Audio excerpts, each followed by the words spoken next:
Hey, do you like kitty cats, by the way? Because last time you were on here, we were doing a little research. You didn't like Santa Claus. So do you like cats? I don't like. Hey, do you like? And I didn't want to follow him around the corner because I knew he was gonna blow crack dust in my face. And if y'all did not know, that's how you make crackheads. I can leave me the fuck alone. You know what I'm saying? But I will take y'all rocks. You know what I'm saying? I fucking love being under the bridge with my friends, stealing a bunch of shit from CVS. I fucking love being under the bridge with my. Step into the ring, it's Monday night fire. My rhymes burn hotter than a funeral pyre. I'm the heavyweight champ, you can call me sire. Reviewing raw like a southern rap messiah. Crossing over lines like I'm Stone Cold Steve Austin. Flipping opponents like I'm Randy Orton. Dirty South flow, my words they be costing. Every verse I drop got them head nodding. Spit lyrical punches like a ruthless fighter. Got the crowd hype, I'm the crowd igniter. Breaking down the raw matches, no denier. Dirty style rap, I'm the Monday night supplier.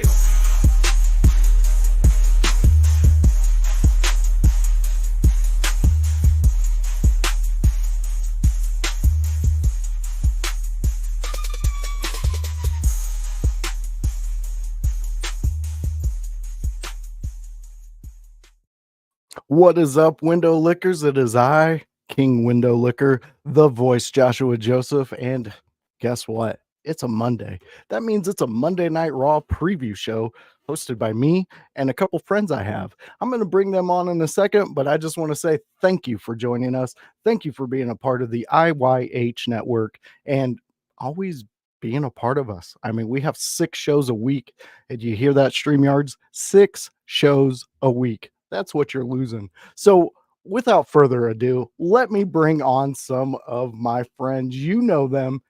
I think you like them. You should like them because there's some fun guys. We got the blue-eyed villain himself, and we got the Chaos Goblin himself. We are here. We are the Monday crew. What is up, guys? What's up? Apologies what for up? Last week. We missed our fans. We didn't get that. You know, some things were going on in my household, but we're back. Family first. That's how it is. Absolutely. Exactly. You know, House was excited that we were starting up, and he called us sweet, and I said we're going for bitter. So we missed. What about bittersweet? Maybe we can meet in the middle. He is the boss. There we go. Run. This is why we brought Kevin on. He keeps us all in a nice even keel. So guys, how was your week? Let's get the formalities out of the way, and you know, make it a show like we always do. Kevin, how was your week? How have you been, my friend? You know what? I've been pretty good. I hit some nasty parlays in the last 2 weekends. I had at one point, who was it? It was some top ranked like college football team. It was Miami. They were down 20 points in the fourth quarter. I saw that and I'm like, they could come back. So I put $5 on like a plus 2,000 some odds, and they came back and won. No kidding. On a $5 bet, I won $150. Nice. Beautiful. We love to hear that. I'm doing pretty well. Yeah, I would say so. And yes, House, it is a giant Oreo. I typed in the AI. Can you give me a version of Flat Earth if it was an Oreo? And that's what they gave me. So, of course. And you got Annie chiming in. She's ready to lick some windows. So that's a good thing. Grun, did you win any money or what did you do? I wish. No, but here's what I did do. Over the weekend, I completed a playthrough of Bloodborne for the first time, including defeating Moon Presence, which is the secret final boss. Although I Moon Presence seemed like very underwhelming. I'm like, Gehrman fucking kicked my ass. And this secret boss just wasn't that challenging. A letdown at the end, huh? It was. The biggest letdown is that I bought the DLC, planning to beat the DLC before I beat Moon Presence. Forgot that I had to not fight Moon Presence before I went to do the DLC. So I'm in New Game Plus. So Grun, Yep. you in video games, bud. So It's oopsie a daisy. All right, so let's talk some NFL first, guys, because we're all cheerers of different teams. And how are your teams doing? Grun, let's go with you first. They Fly got a birds win. fly. It was You not got a a win. win. Well, that was a scrappy win. Hey, a win's a Oh. win, Kevin. I'm not saying it isn't. You know what? We're more celebrating that Dallas is just getting wrecked this season. Oh my God. We're more celebrating more that. news on that when we get to me. Yeah, I was impressed with that one. I was like, holy cow, the Lions are no joke. Dude, Uh, the Lions, yeah. the Lions saw last year's officiating from the game that they played them, and they said, "Bet we're gonna make it not up to the refs this time." And that's a good plan. That's a good plan. We got Annie chiming in. Go sports, yay teams. Yes, exactly. And you could catch Annie and House out there on the Raw Deal with House and O'Neill. That's a Wednesday. You can fact check all what us knuckleheads are over here talking about. Besides this stuff, I mean, at the opening, that's pretty much opinion based, so you can't really fact check that. So try. anyway, you can definitely try. More people are accepting opinions as facts these days. Yes. Yeah. Unfortunately. That's a bit of an epidemic, if I do say so myself. But we all know the Bears won. They won over there overseas, going over there. Crush the Jags. Yeah, but I mean, I was a little worried at the first half, just because it seemed like they could not get a hold of Trevor Lawrence. Like, the dude is not that mobile. Like you. No, I think my grandfather could take him out. Probably. It might be a chop block, but it could happen. Facts don't care about your feelings, allegedly.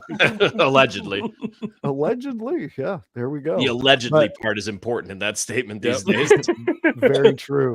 Very true. And we know, Kevin, your Lions are they've built together themselves a team in the past couple years, and they are scary this season. Oh my God. Yeah. But Aiden Hutchinson going down is a big it's going to do one of two things. One, it probably will do both things, honestly. It's going to hurt them defensively. They're not going to get the sacks that they do. They won't get the penetration. But what I think it is going to do as well, because of the Lions culture that we've built, it's going to light a fire under a lot of them. Oh yeah, That's what we saw as well. Like, he went down when we were up 27-6, and they said, like, nah, we're murdering you for that. Like, this exactly. You don't get off scot-free. Speedy recovery to him. That was a nasty injury. It didn't look good. I was watching slow-mo replays on it, and I don't know why Facebook was just like, hey, you want to see something gruesome? I was like, yeah, sure, why not? I'll watch this a couple times. It was horrible. It was a broken tibia, and it looked like his foot, like at an angle, was like that, and it wasn't good. No, not at all.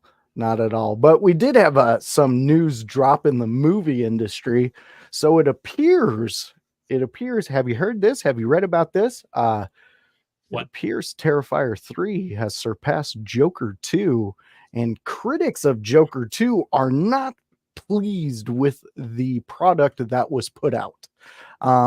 Anybody out there got any opinions on this? Let's go for a couple minutes on this and see what everybody's thinking. Well, go ahead, Kevin. Sure. Based on what I know about the movie, I haven't seen it yet. I do intend on seeing Joker 2. I just don't know if it'll be in theaters, mostly because of time. I am morbidly curious to see the product. I've heard incredibly differing reports about how it is and everything. And I knew when they were filming it, at least it came out that it was incredibly experimental. It was very like off the wall. It was, in fact, closer to a musical than it was like what you would expect a Batman villain or like a traditional Joker movie to be. So when this bombed, it didn't really surprise me, because while this film, it might actually be good, it doesn't matter because it wasn't what everyone wanted to see. Yeah. And I think that might be what the case of this movie is. I'll watch it and verify, but it might just be one of those things where they gave us something that was different, but we weren't ready for different. No, I got you. A la Cable Guy. Yep. turned into one of my favorite Jim Carrey movies. We I might absolutely look back on this movie in 5 years and go, "Oh, we're ready for this now." That It's a seems like it could be a thing. ahead I of don't its time, you're saying. And not really ahead of its time, but more of like underappreciated for what we kind of want now. Like we want the Joker to be Joker. We don't want it to be a musical act right now. But Got you. in years it might be different. Like if you released a musical Joker movie in like the 70s, they'd probably eat it up. Yeah, they would have been doing that dancing with They the would have done everything. yeah. It would have been like the show, the And that's television show. why at that time it may have done better. But you know, I like alas. where your mind's at. Grun, what are your? I seen you get hand gesturing. Yeah. You're over there hand jiving like you were in Greece. So let's hear what you got to say there, Grun. Yeah, I love the Joker. Joker is one of the greatest comic book villains of all time. And leading up to this movie, I was hearing we need more comic book movies where the villain is just evil, because it's like I understand there being a villain that's conflicted. Dr. Freeze is a great villain that is conflicted on how you want to feel about him because he wants to secure his wife. Joker just wants to kill people for fun. That is his motivation. He does not care. And you've completely removed where he kills people, and you make him seem more sane than he's supposed to be. It's like, no, Joker is a psychotic killer. If you want to do a musical about the Joker, I think it could work. The issue is you need to have about 1,000 bodies for him to kill every 3 seconds. Okay, Just like like Sweeney Todd, just swinging. Yeah. Well, and here's what I like what Annie's saying, because she's bringing. And I'm not even going to try to say the actual name of the movie. Folly I do. There we go. It means it's all a delusion. It's going to be weird. And I actually understand where she's coming from with that. And a lot of people like Kevin, actually, before you even came on, me and Grun were talking about it, and I was ready to jump with him with pitchforks and flames and be like, why are you playing this? But I listened to you and I'm like, you know what? That kind of makes a little sense. It's something that maybe in a few years we're going to fully understand in the Joker world. Because here's another thing I was thinking about. The movies we're getting right now with the Joker are at the start, when everything started for him, when his delusion started taking over, when his sickness started becoming more him than who he really was as a human. And the way they did the first one, what I appreciated about it the most, and what made me like have sympathy for the Joker, was before he went crazy, he was legitimately trying to be just a human in this world. He was trying to find his spot in the puzzle where he fits. And yeah, if you're going to laugh uncontrollably at inappropriate situations, not everybody's going to get you. Not everybody's going to jump on board with you. But I liked it, and I will probably watch it. I will, like Kevin, I'll probably wait until it's out of theaters, just so I can, rewind, do all that stuff, and like try to fully understand it. But I don't know. It's a hard sell if you got Lady Gaga in there. I like when she's I don't know. She's a hit or miss with me, even with my kids. She's either like, what I've seen from Lady Gaga and her acting is that she's either like the absolute like pinnacle. So we're talking like Star is Born. That was fantastic. That was, yes. He was really good on that. That was so good. But then there's other times where it's just like maybe the concept is too weird for her to act into, and maybe it'd be more, better if more of a character actor were to portray that. I respect her. I really do. She's a talented artist, but I think there are some roles where maybe like a classically trained actor may have been a better fit, but you needed someone. So like take Joker too. If it's going to be a musical, like her as Harley Quinn kind of makes sense. She can hit all the notes, but maybe the character itself was too complex. Like I don't know. I haven't seen it yet, but Yeah. I think the hardest sell on that one is going to be that they very much changed Harley Quinn, or at least, well, they have. Like so I guess the question, I got to be careful because I know some things about the movie and I can't say them without spoiling it. So, Well, don't spoil it. Yeah, no, I'm not going to spoil it for anybody who does intend on seeing it, but you just see the movie and you kind of understand that this might not be the Joker and Harley Quinn that Batman is associated with. Yeah. So it might be like a alternative universe inside the universe. Yeah. I got you. Could be. I got you. Could be. All right. All right. All right. So we're here to talk Raw, guys. We've done 15 minutes of we got a new one coming in here. We got sup, my dudes. What's going on? Yoshi, How you what doing? up? Yoshi. First of all, excellent Mario character. Yes, yes, there. Yoshi. You've been chilling out with Mario? So thank you for joining us. We're getting ready to dive into Raw right now. So I don't have any graphics. Oh, this is a Germany friend. Welcome. Greetings then. That is all my German. There you go. I wish I knew Du more. hast mich gefragt. I wish I knew more languages, and I just Me too. don't. You ever want to get humbled as an American? Meet somebody who knows more than 2 languages. Oh my god, Right? I've Like, gotten it humbled blows- so many times. It's like, oh god, all I can say is these pointless things, and Yeah. they never make much sense. No. Especially for the situation I'm using them in.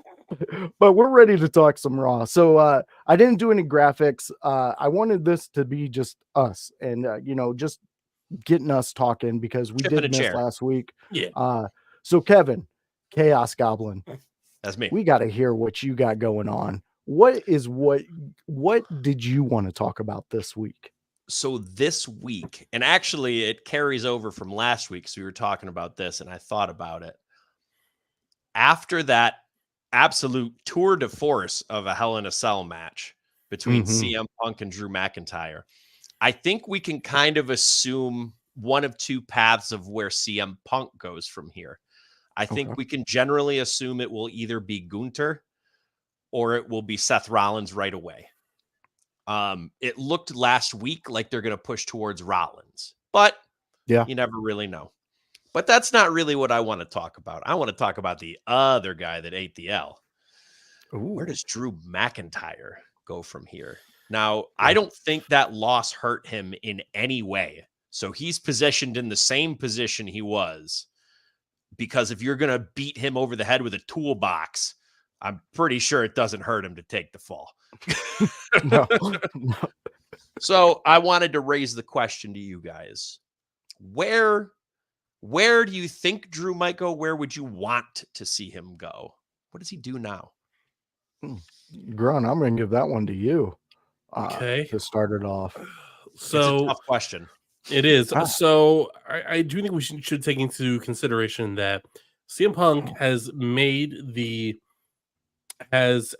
the seeds that he's going to be gone for a while.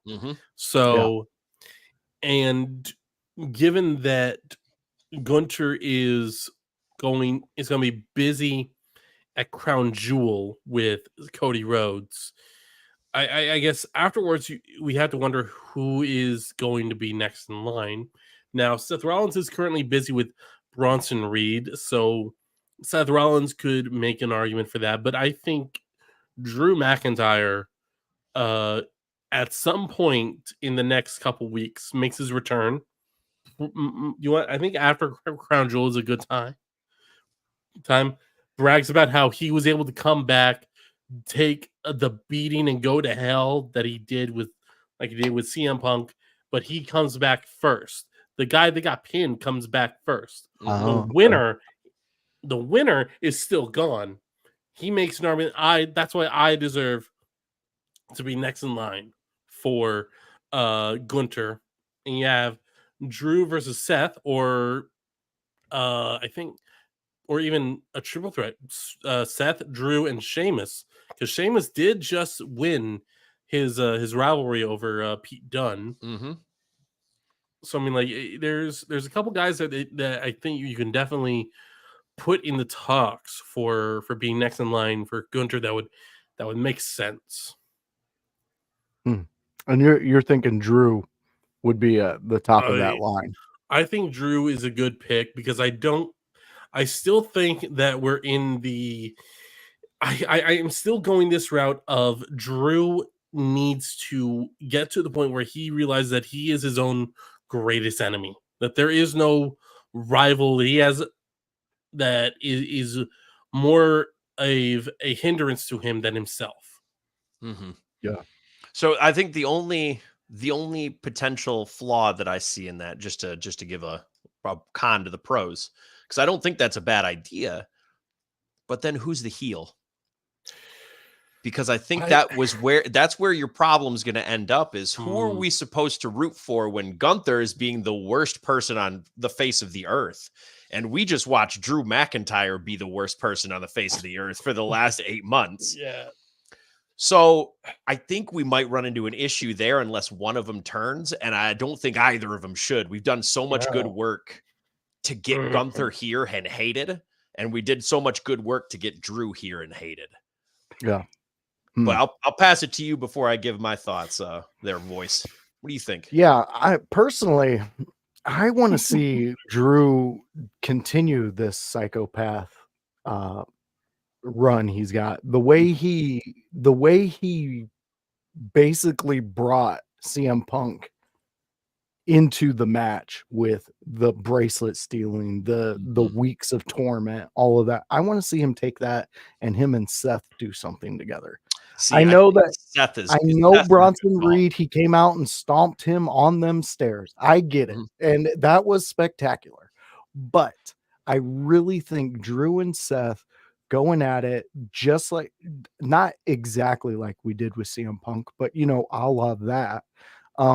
That's where I want Drew, because that Drew to me is a champion. That Drew to me works and digs and gets what he wants. He gets the gold, and I like that. And Yoshi, we will answer your question. Just let us get through this segment, and that'll be the next thing we hit. But that is exactly where I'm at. I want Drew to be this psychopath that he has cultivated and that I've actually grown to respect and really enjoy on a Monday program. So then let me pose two options that I was thinking about as we were kind of discussing this. Drew is a top person on Raw. Yes. So he has to work with top talent, or he has to work with someone to elevate. Those are the two things. Or it could be someone who's already a top talent that you elevate more. Okay. Here are my two suggestions, perhaps. Damian Priest now has nothing to do after he beat Finn Balor. That is a matchup of the gargantuans that now CM Punk will not ruin. I like it. So that's something. Yeah, I like other that. one is Jey Uso. Jey Uso has a title too. It doesn't have to be Gunther's title. That's very true. And Jey Uso could use a legitimate feud to legitimize him as a champion. This Braun Breaker one is going to run out of steam at some point. And assuming you keep the belt on Jey Uso, that's assuming. You could put it back on Braun. Assuming you keep it on Jey Uso, that is a belt for Drew to try and snipe. Those are some great points, Kevin. I actually like that. You're 100%. Yeah, you're 100% on that Breaker though. There's only so much you're going to be able to get out of that feud. I think you got to move Breaker to Gunther soon. I think that's what it's going to be. And I don't know about you guys, but what I seen on Raw with Breaker, I was like, why are you guys? Give him something more. It feels like they take him more back. if I have to go Ryback. But there needs to be something more than just him walking around in a leather jacket and doing little tiny things. Like I want more from Breaker. That brutality is going to get him over more as a face than a heel over time, and that's what we're seeing. Yeah. At the beginning, it got him over as a heel because he was an asshole with it. But now, after a while, now that we're seeing people not stopping him, now it's like, well, why not? I like this. What we're getting in. I Yeah. believe And I Jay may think that makes lose. sense. It Yeah, does. was that Mizian? Yep. That is a great one, and he brought up this too. Gunther versus John Cena. I can Gunther see that. versus Braun Roman Strowman. is an interesting prospect as well after the stuff with Bronson Reed ended. Yeah, Like, that And it ended with a him victory, by the way. Not Yeah, a it Bronson did. Reed's victory. You're right. true. Grun, what were you gonna say? I was gonna say I think we're definitely gonna see Gunther versus John. I think John Cena is gonna want to work with the people that he hasn't worked with before. Mhm. Mello, I believe it's been highly suspected that Mello's on the list. I don't see why, if Mello's on the list, why Gunther wouldn't be on that list. Mhm. Another match with AJ Styles, another match with Randy Orton. One with but- CM Punk, I just assume. Oh, absolutely, yeah. There would have If- to be. He's going to go through Yeah. I think John ends up going through the greatest hits of matches, but also Yes. hits some of the high points of people who are up and coming at the time. Yeah, 100%. Yeah. He's gonna want to put people over on his way out. And Oh, that honestly, that should be his mentality. I Mhm. mean, and I Mhm. think we all agree on that because Yeah. even though I'm not a huge Cena fan, I never got into it. But I understood why people got into it, and the legacy he's actually leaving behind, is meaningful to a lot of fans, and you got to respect it. Okay, so let's hit one of the fan questions we had Absolutely. real quick before we move on. And I believe it was here we go. It was Yoshi chiming in. What is your most favorite Ooh. WWE Raw intro music? If allowed to ask, you are Okay, more so- than allowed to ask. So are we talking like we're talking, I assume, and this is me assuming, so let me make an ass of myself. Yeah. Are we And talking the me. lead-in musics into Raw? So like Yes, I believe okay. that is what I he's think that's referring what to. we're talking. Yeah. Okay. Oh God. Oh, there was one in like 02, 03, and it was on a soundtrack. They made it just for Raw. It was the move to the music, and I think it's got to Yes, be that that one. is- for me. That's exactly what I That- was It's gotta be mine. The drugs of my My generation. generation to take the fall. that is Dude, that will Across get the you- Nation by the That Union gets you Underground. going. Dude, I'm Yeah, ready to watch Grun- Stone Cold come out and stun somebody. Let's go. Yeah, exactly. I'm there with you, Oh. Grun. That if you're a man or anybody, a wrestling fan, let's just put it that. If you're a wrestling fan, you're in your house doing something and you hear that kick on, you're running to Mhm. where it is. What match are we watching? Which match are we Raw on? is this?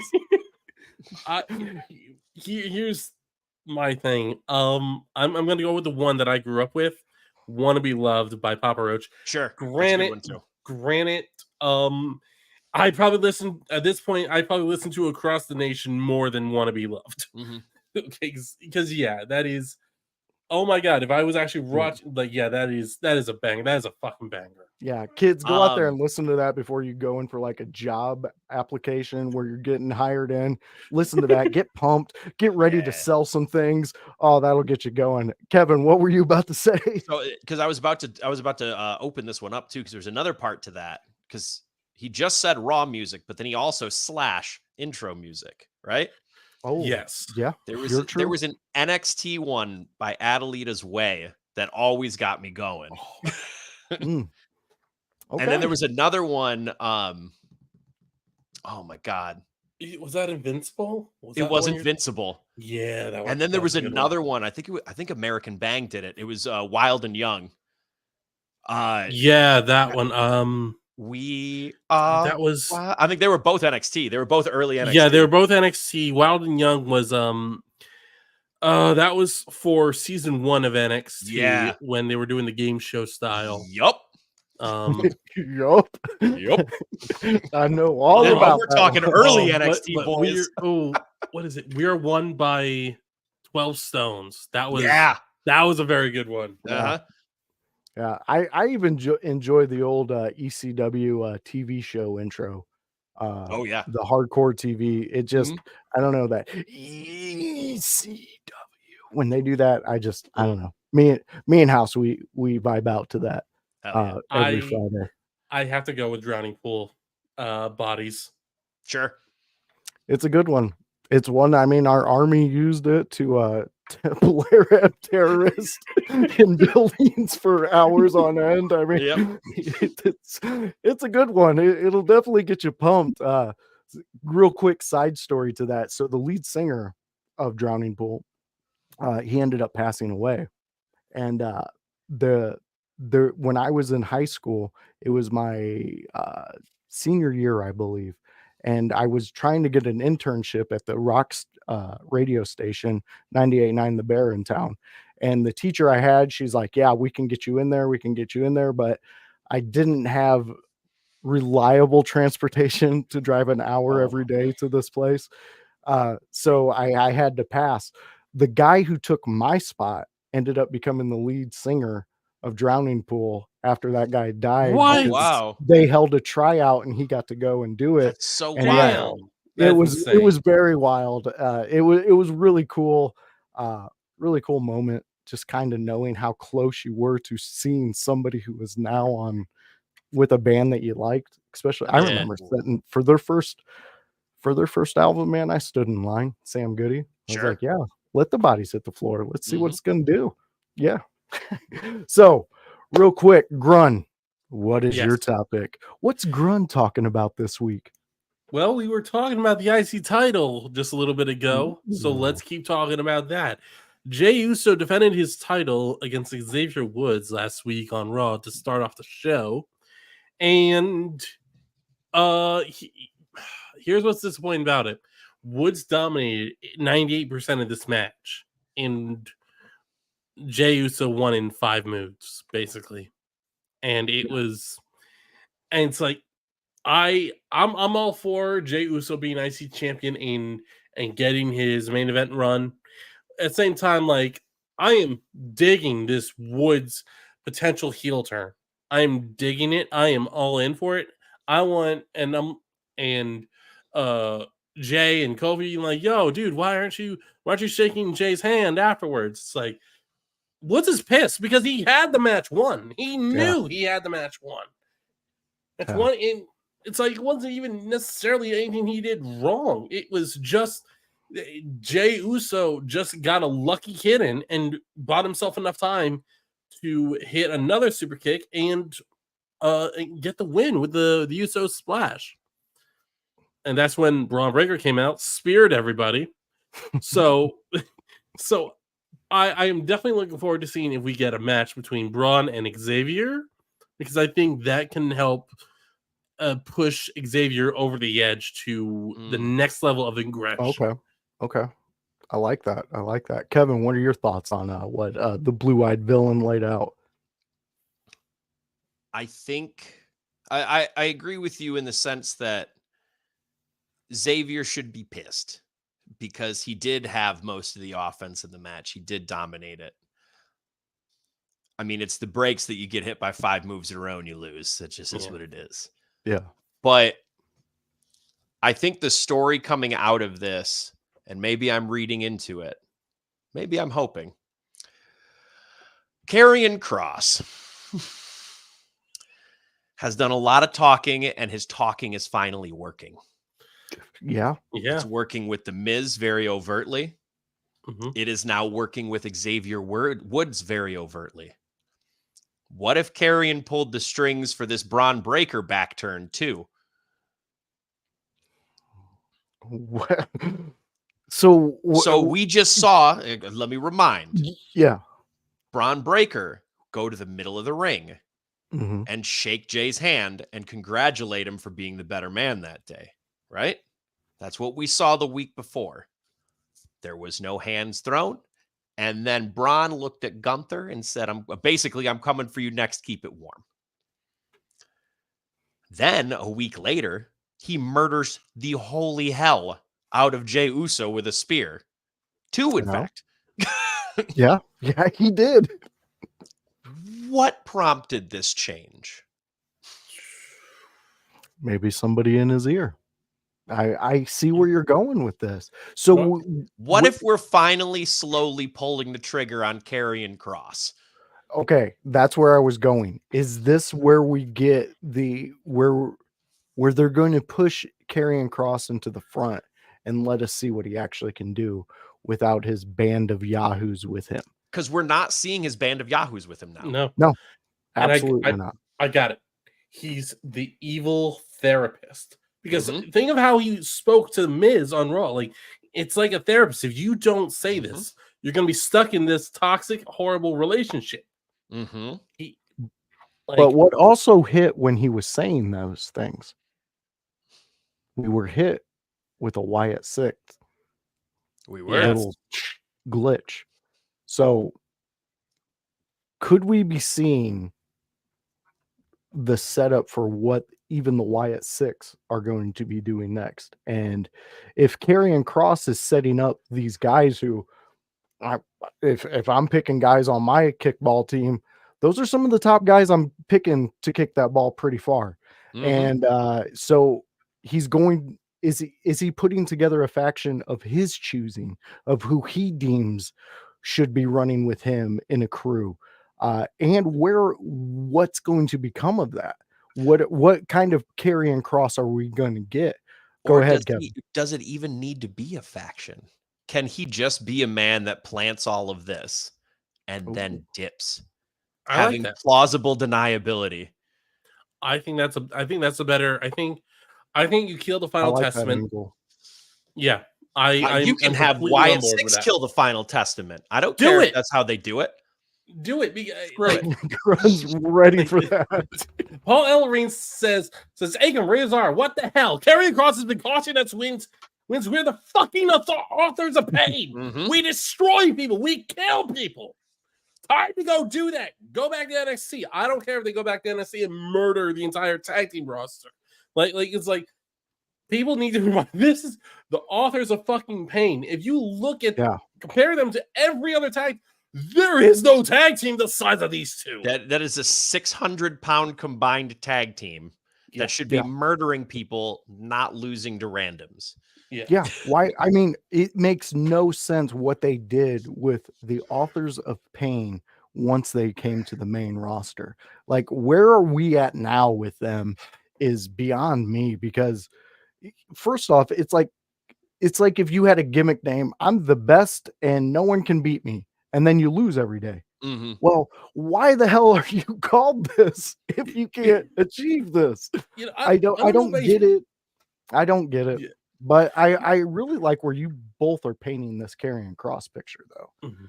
And we all know I'm very skeptical of Karrion Kross and what he does, because I haven't seen it. Because we haven't seen anything. Yeah. It has never worked. No. So he's been for a year trying to get people to turn and manipulate based on what he's saying, and it never worked. But in 1 month, now it's worked twice. Yeah. Mm-hmm. And there's a potential for a third. And there's a potential third. Yeah. So, yeah, I love that picture that is being painted.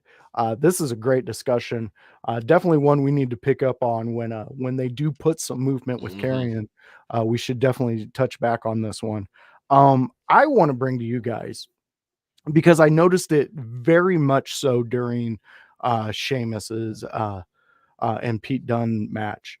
The quality of the production of Raw nowadays, when they're up there on those whiskey barrels and he's getting ready to just plummet Pete through those tables, when they switch to whatever cam they switch to, dude, it was like getting a baseball card of wrestling and seeing Sheamus up there just holding Pete, and the beauty that they are putting behind these shots. And it's going to bring me back to the last PLE, Bad Blood, where we had the fight in the parking lot. And I know Grun, we talked about this on the Sunday house party, but I really loved it because that's the Gonzo version of the fan, of their production. We're gonna put fans out there and we're gonna direct them to this moment. No one knows what's being said. No one knows what started it. All we know is there's a fight, and it's between two people that everybody like fights for and loves and gives a shit about. And this is happening in front of us. So they get that, whatever it is, a fan getting the recording, or if they had a plant out there, whatever it is, no matter what it was, it was great for what we're getting nowadays with wrestling. I love the direction we're going production wise, the little vignette wise, just what people are saying. Like everybody's hitting on all these cylinders, and now we got Karrion Kross is possibly going to be hitting on cylinders. It's like they're understanding the assignment every single show. Where are you guys on what you guys feel of the production value, everything going on with the WWE since Trips has ultimately taken over? Overall, I say out of 10, it's an 11. Okay, yeah, maybe the matches, maybe the segments aren't always 10 out of 10, but the shows collectively, nothing makes me go, I can't watch next week. Something goes, I want to tune in next week. And then I have reasons to stay watching until the thing I was looking for happens. And then you get whatever awesome main event or an angle at the end of the show that makes you want to tune in next week. Like it's the shows are just done perfectly, I think. I agree. And you can't push everyone all the time. So even if you have really good ideas, even if it fits in, like it might not be part of the plan yet. And that might be what we're seeing with Karrion Kross, where it was, hey, we're going to try some things and we're going to see if it sticks. And then it just never did. And now is the time where it's finally sticking and there's something that works. But let alone any of that, because that's all circumstantial and timing. The production value, ever since Kevin Dunn stepped down, and I do not mean this as a shot to Kevin Dunn because I appreciate his work for all the years that he did. But Kevin Dunn stepping down gave another opportunity for someone else to come in with new ideas, new things. And we have different shots. We have different things. We have more sports-based kind of photography and more sports-based videos and everything. It becomes so much better as a product simply by changing those things. No, I agree with you 100% on that. And do you guys feel that with the production going up, it seems like the attitudes and the mindset of the talent is different also? Like the morale is higher. 100%. Exactly. We're getting like these guys at their top of their games every episode that we get, whether it be a Raw, whether it be an NXT or a SmackDown. We're getting some of the best storytelling being told today in a long time. I know we all remember the dark times of WWE where it was like whatever you define as the dark time. Yes. Please stop. Please let us see something else. But we all stuck through it because we've also witnessed the great times. I mean, there's so many memories that we can all hearken back to and just have a joy on our face. I know I can. There's so many matches I could just tell you all about. They may be bloody, but they are some of the most beautiful matches ever done in a squared circle, as they say. But do you guys also think that that the production crews and things, like their morale, their everything is even higher? Well, their ideas are finally getting heard. Yeah. Like, okay. So let's give a name. Lee Fitting is the head of media and production for World Wrestling Entertainment, WWE. Fitting is a veteran of ESPN. Yeah. So I remember that being an ESPN hire. So they hired someone that's done a lot of sports, and now he seems to have just moved in so smoothly into his role and knows exactly what he's doing and knows what Triple H wants. Well, where do you guys put the basically? I know Vince being gone is the key factor. Let's just call that out for what it is. Call a spade a spade. Yes, exactly. But do you guys also think though that a lot of the talent was comfort knowing that Trips was taking over? like knowing where his mindset was, because he worked with so many people on NXT before Vince was like, oh, you're making money, let me stick my hand into it because I like to lose money. But you know, they're moving on with that. They know Trips and what he's done for the company. Yes, some people may have some things to say about him. Hey, whatever. What he is doing today, that's the man I'm looking at. That's the man I want to talk about, because honestly, I think him taking that leap and becoming the head of whatever's going on in this company, and him putting it all on his shoulders, if it's good, if it's bad, if it's I kind of respect it, and I think that everybody associated it with respects it. And you see that with the way they come out and they do. I mean, like Annie said, everything I wanted out of a Donnybrook match. I mean, let's go back to that. That was everything I wanted out of that match too. It was what more fantastic. could you have wanted? Yeah, there's nothing more. Like, I mean, you had Sheamus bleeding, you had Pete Dunne looking like he was dead. They went through tables, there was whiskey, there was crickets. You know, it was fun. I think the only thing I could have done without is the handcuffs at the end. I think, and that's I can't stress enough, this is a minor detail in an overall very good match. But those handcuffs just putting it behind his back, I don't think it was necessary. And the reason I say that is twofold. One, I don't really think it added anything.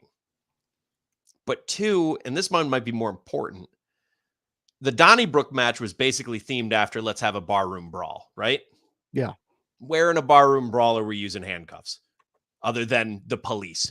Yeah, at the end of the brawl, when the guys come in to stop I guess thematically it was at the end of the brawl, but I don't think the patrons who were having a bar fight use the actual handcuffs, which is why maybe it stuck out so much. But again, a minor detail. It didn't take away from the overall match. It was an excellent match. Yeah, it really was. And I, you know, again, setting up that match, you know, however they do it. I know there's writers and then there's people say yes, no, but however they do it, whatever they came up with in that match, hopefully it went beyond their expectations. It went and they did what was mapped out. Because we loved it. I mean, the fans absolutely ate that one up. And Annie's jumping in about the zip tie. It drove me nuts. They wanted to stress the point that Sheamus can beat anyone with his hands. That's right. It was zip ties. It wasn't handcuffs. It was zip tie. It was a zip tie handcuff. Hey, you know what? The difference? Kevin, I've been in bar fights, and sometimes those cops, they bust out zip ties. If they've run out of handcuffs, zip ties is what your ass is getting. But that's the thing. Like, I just don't think it was necessary for an actual patron within the fight to be using. And I agree. We brought in a manager, they could have used handcuffs. I could see that. Yeah. And to hide him in a, what was it, the cabinet? Yeah, that's where he had it. Like, come on, man, like, do something. I don't know, there could be something else. But overall, that was a 10 out of 10 match. Oh yeah, it was great. They really hyped up the crowd. I mean, I was rewatching it on Hulu, and they had to cut out 30 seconds of the crowd chanting holy shit, you know. So it did what it was supposed to. And this right here, they weren't even tight. Yeah, that is very true. They weren't even. I didn't notice that. Damn. Yeah, no, Annie was yelling it out as we were watching Raw.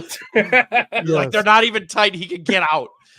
Yes, and it was awesome stuff, House. I knew you would enjoy that match, especially once I don't know if you guys seen the behind the scenes when Sheamus goes backstage, but he literally goes to the ground and he's leaning up on one of those the black crates they have back there, and you just see where that cricket board hit his back, and he was just like, oh my god.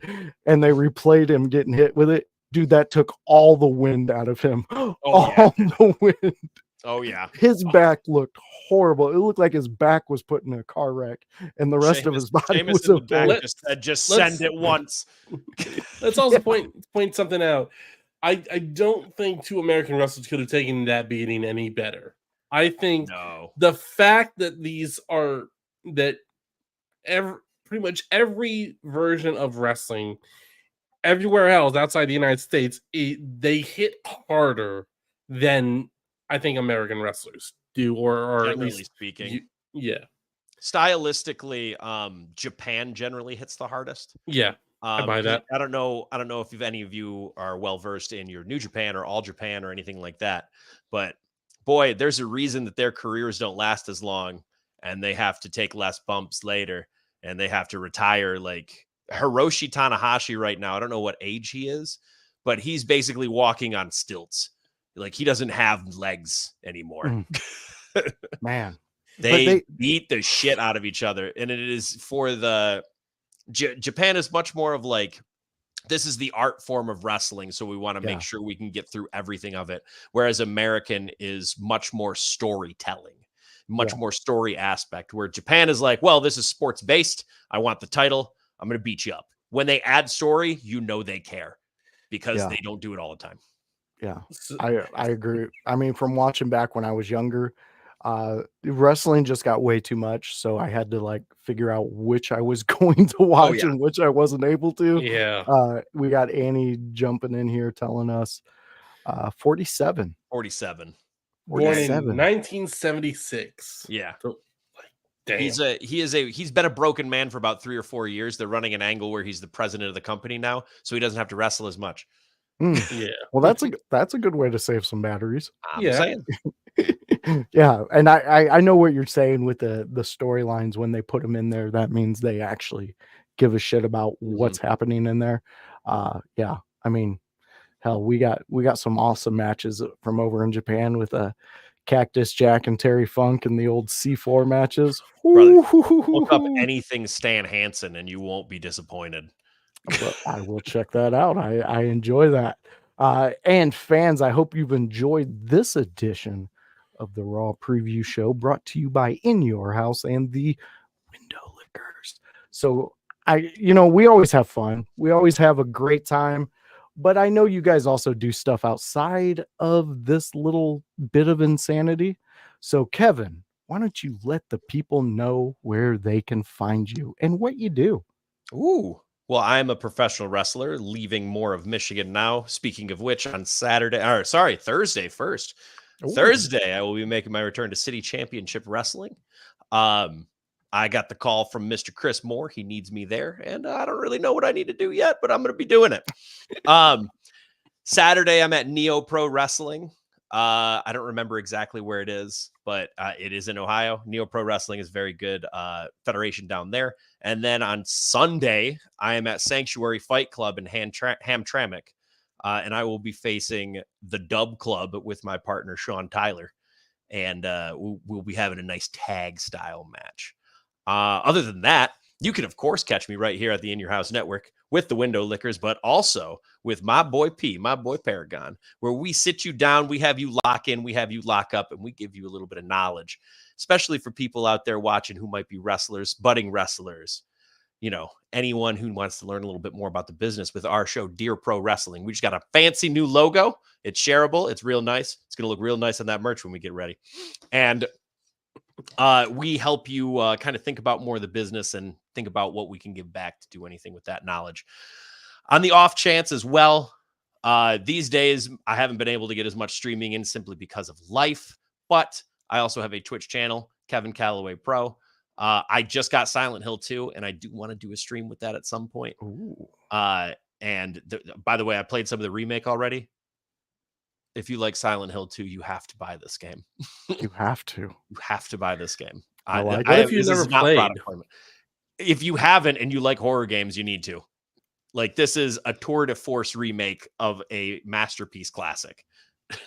I love it. I love it. And just like House chimed in and said, it's an excellent podcast. Dear Pro Wrestling, it is. And they will give you some guidance between two pros who have done it. So why not follow them on the trail and see, they're not asking you to follow all the way, just get the basics and then start your own trail. So join, see them. I believe it drops every Thursday. Thursday usually. Yep, Thursday in the Yes. morning, sometimes in the afternoon. It depends. It depends Yes. on when I get it done editing currently. Beautiful. So just be on the lookout every Thursday for that. That is Dear Pro Wrestling with Eric and Kevin Calloway. Grun. Hemsworth. You can catch me at twitch.tv/Grunmeister on. I don't think we're out. Did you guys drop? Nope. You're the one that's talking like a robot. I see a still picture Yes. of the voice, Josh Joseph. There you are. All right. Are Hit it, you Grun. back, though? We're live. You can catch me at twitch.tv/Grunmeister on Fridays when I do my SmackDown preview review show at 7 p.m. Eastern. And I might have the surprise stream any time during the week. Depends on how I'm feeling, but I love talking about pro wrestling. And we have lost the voice. Grun, take us away. Yep. Yeah, I am the voice. Wait, hold on. Joseph. Hold on. I can hit the rest of the shows. I got this. I've been training for this moment. Okay. We hit Mondays. We hit Thursdays. Tuesday, you can catch Hypocrisy Jones, where he smokes it up for that smoke session, baby, whenever he wants. On Wednesday, you can catch the Raw Deal with House and O'Neill. They tell you exactly what happened on Raw after we do all of the wild speculation so that we can be fact-checked because we are never right. On Friday, as Grun said, you can catch Grun's Room for the SmackDown preview show, but you can also catch that ECW watch along with House and old Josh Joseph over here. He's supposed to be up here. There we go. He's supposed to be up here. He's around. They're watching through Hardcore TV right now. I've tuned into a little bit of the episodes. They're having a ball. It's so nice. It's so nice to see. And then finally on Sundays, you can catch anyone who's available for that house party where we just talk whatever. I haven't caught one yet, but I swear I'm going to catch one at some point when I'm not booked. Well, whenever that'll be. But from all of us here at In Your House, I can't stop this stream. So don't worry. So what's about to happen is I'm going to close this window, and this is what's going to count, brother. We thank you for joining us here at Window Lickers. Peace. Have a good night, everyone.